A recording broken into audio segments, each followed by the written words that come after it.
Keith said that he reckons this is the worst Rangers team since the early 80s. That a Rangers team in the top flight anyway. That seemed a wee bit, sorry, I mean, like, Caxinha's team wasn't great. I mean, that seems a wee bit harsh to me.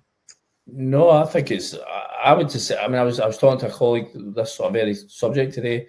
Caxinha team still had Tavernier to hit his prime. You still had Morelos coming into his prime at that point. You still had other guys in it that I think have gone on to have decent enough careers. I think this is, listen, what is it? I mean, I still think they're only, is it 2 or 3 defeats away from equaling the worst ever calendar year run, which was 19 defeats. I think they're on 16 at the minute. I need to double check. I haven't counted it up since the last time I wrote that stat. But if they get, still potential to get another couple of defeats this year, which would rank alongside 1985, which is a year that they finished 5th, which was the lowest ever top flight finish. So, I think there's still potential for this team to write its way into the history books, and that just shows you how bad a job has been done by Kevin Thelwell. I mean, this was the thought that went through my head is that the final whistle blew yesterday. It wasn't that,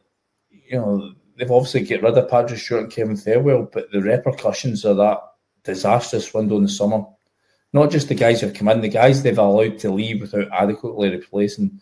Yeah, the Rangers are going to be feeling this for months, if not years. That window. To us, we've been saying that about. There's several windows over the last 5-6 years you could have said that about.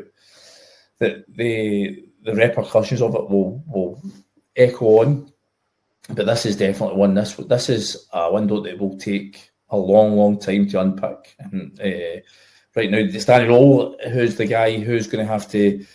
He's the one, tasked with fixing that mess. But it's not going to be easy. I mean, for starters, they need probably a minimum of 3 guys in January, an absolute minimum. That's just it would allow them to get to a position where they could maybe qualify for Europe. I think that's a real threat right for this Rangers team, because you look at the run coming up. Obviously, they've got Tannadice on Wednesday night. They've got Kilmarnock to go to. The late game on Saturday. They've got games against. I think there's a trip to Tynecastle Cup as well soon. There's another game against Aberdeen as well. Celtic Park coming the new year. There's none of these games are guarantees for Rangers to win. Absolutely none of them. So it's going to take a lot to get Rangers back in any shape of competitiveness when they're talking about titles. It's been a frankly nightmarish few months for the Rangers support, and they've got every reason to be angry with Kevin Thelwell, Patrick Stewart, and the American owners. That's why, Andy, I give Dan, and we're running out of time, but that's why I give Danny Rowe a wee bit of a pass. He's not saying any of these players. It would have been 5 wins in a row yesterday. I just felt like when he was getting stick yesterday, it was a wee bit harsh. Well, listen, I think what folk are maybe saying, right, he stabilised the defence. Now can we see something extra, an extra embellishment, something, a flourish attacking-wise? We're not seeing that. But as you rightly say, what can you do with it? A tradesman's only as good as his tools. And right now, Danny Rowe's tools are fairly blunt, let's put that. Andy, it's always a pleasure having you in the Hotline Live. Massive appreciation for joining us when you're a little bit under the weather, but I'm sure I'll be pestering you to come back on soon. I'm away for a wee cup of Horlicks. Nice one. Enjoy. Cheers, pal. Andy Newport there, Keith. We've got plenty of comments coming in. He's gone early with the Christmas decos. Let me throw a couple of these comments at you to get when you're putting your tree up, Dan. There's a chance it might not. It's not up yet. I don't know. When do you put it up? I think I'm going for tomorrow. Really? That's a bit. Yeah. That's a bit soon, I think. Well, I like to extend the period. So I was actually getting a wee bit jealous there when I saw Andy with his Christmas deckies up. So I think I'll do mine tomorrow. I think I'll leave it a little bit longer. But major job. I'll need to get the staff out to the West Wing and all this to get the decorations out and get the undergardener to take care of the outside stuff. Aye, nice one. That's good. I hope they cope well with that. In the comments, Rangers. Believe that, you believe in. Rangers is okay, says the damage Thelwell has done in 3 months is incredible. Our worst ever transfer window with genuinely not one player up to it. Fans have had enough. Ibrox was dead yesterday and will only get worse. Scotland the Brave says, Keith, how can you do business in January when posting a loss? Have you forgot about financial fair play? Sean says, realistically, how much in January? If they get 5 million, I'd be very surprised. Derek echoes that, saying, what sort of players and what sort of names do you think Rangers need? What Derek don't they need? says, seen a pick earlier in McCoy, Duran, Alan McLaren, Moore, McInnes and Ian Ferguson. These guys would walk straight into our team and are all the type we need. I mean, are they not all in their late 50s? They would improve that team. They would improve that team considerably, even at 50 odd. Even now, listen, quite a strong response. On a serious point, right? I totally get your point, and there will be plenty of people out there that agree with you, Dan. That this isn't a problem that Danny Rowe has created. That's right. There's no debating that.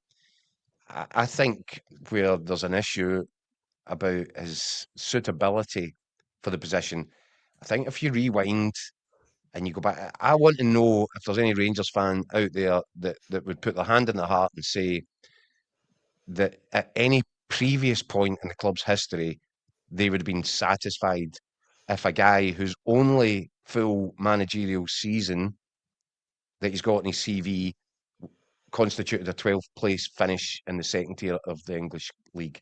Yeah. Because I can't think of a time and place where Rangers would find that acceptable. He's 36. I think guys with a wealth of experience would really struggle with the situation that he's having to deal with right now. You know, the bum hand that he's been dealt in terms of the squad that he's got. I'm just not sure that he had the, and I said at the time, this isn't in retrospect, for me, he never had a CV worthy of having his name in the mix for the discussion about who's the next Rangers manager going to be. And I think you can see the way the direction of travel here. Kevin Thelwell quite rightly is the lightning rod here. Rangers fans are furious with what he's done, and rightly so. And we were saying it on here for months and months and months, and eventually the penny dropped. But I think that unfortunately for Danny Rowe, he was very much a Kevin Thelwell choice. You know, Kevin Thelwell was the guy that really pushed for Danny Rowe when other guys like Steven Gerrard and Kevin Muscat were taking a look and going, "Oh no, that's not for me." And Danny Rowe was this guy who was a candidate originally before Russell Martin.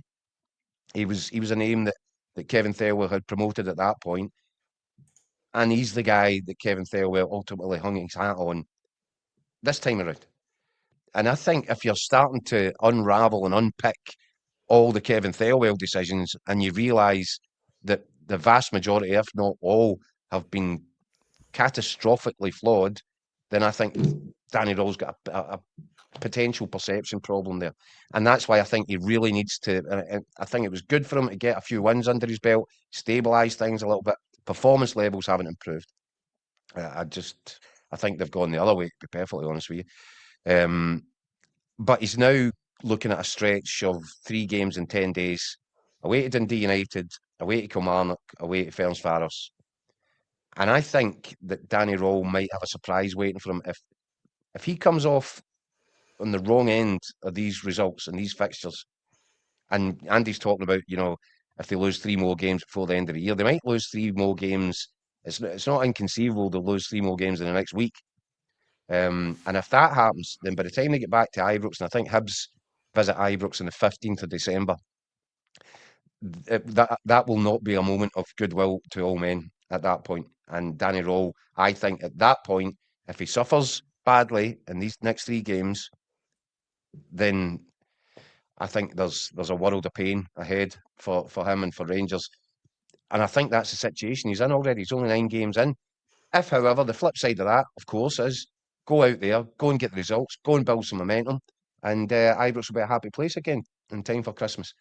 But at this minute in time, I think he's in that area there. It could go either way. He's right at crossroads, which seems ridiculous 9 games into his tenure there, and it probably is. But then this is a ridiculous part of the world. I know time's getting on, Keith, but we've got a couple of comments on this that I'll very quickly throw at you. This one, John says Danny Rowell has been showing up for the naive manager he is, but Rangers, is he okay? Says isn't Rowell's fault at all, Keith.